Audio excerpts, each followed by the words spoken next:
فما أحلى ما كان يشدو به سيدنا علي وهو الأب، ولطالما يكون من صافي عطاء الله أن يتحدث الأب بنعمة صلاح الأولاد عنده، فيشدو سيدنا علي ذاكرا نعمة الله عليه بهذه الصلات المحمدية، فيقول كرم الله وجهه: محمد النبي أخي وصهري، وحمزة سيد الشهداء عمي، وجعفر الذي يضحى ويمسي يطير مع الملائكة ابن أمي،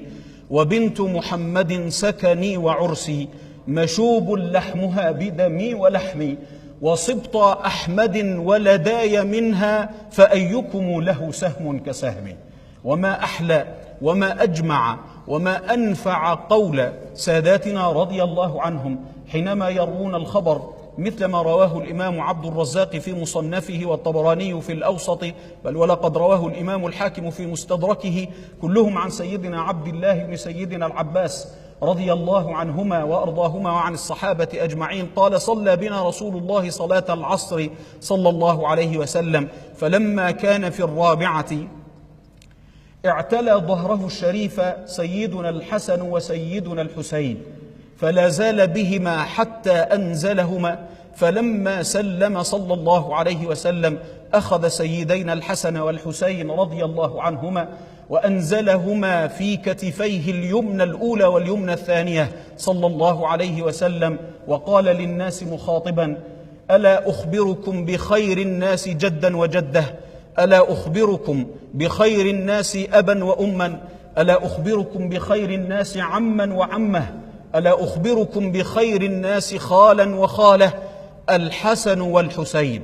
جدهما رسول الله صلى الله عليه وسلم، وجدتهما خديجة بنت خويلد، وأمهما فاطمة بنت رسول الله صلى الله عليه وسلم، وأبوهما علي بن أبي طالب، وعمهما جعفر بن أبي طالب، وعمتهما أم هانئ بنت أبي طالب، وخالهما القاسم بن رسول الله صلى الله عليه وسلم، وخالاتهما زينب ورقية وأم كلثوم بنات رسول الله صلى الله عليه وسلم، جدهما في الجنة، وجدتهما في الجنة، وأمهما في الجنة، وأبوهما في الجنة، وعمهما في الجنة، وعمتهما في الجنة، وخالهما في الجنة، وخالاتهما في الجنة، وهما في الجنة، ومن أحبهما في الجنة.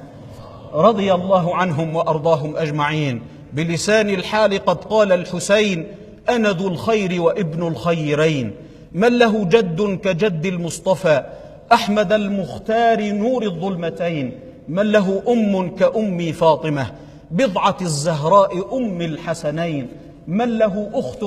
كأختي زينب بضعة الزهراء بشرى كل عين، من له أخ شقيق كالحسن طيب الأخلاق مبسوط اليدين، من له عم كعم جعفر ذي الجناحين أصيل النسبين، من له ابن تقي طاهر كابن السجاد زين العابدين، من له مثل أبي حيدرة بطل الأبطال في يوم حنين، عبد الله غلاما ناشئا وقريش يعبدون الوثنين، عبد الله إلها واحدا وقريش يعبدون الوثنين، خيرة الله من الخلق أبي بعد جدي فأنا ابن الخيرين، فضة قد خلصت من ذهب فأنا الفضة بين الذهبين، فأبي شمس وأمي قمر وأنا الكوكب بين النيرين، نحن أصحاب العبايا خمسة قد ملكنا شرقها والمغربين. بلسان الحال قد قال الحسين: أنا ذو الخير وابن الخيرين، صلى الله على جدهما سيدنا ومولانا رسول الله صلى الله عليه وسلم.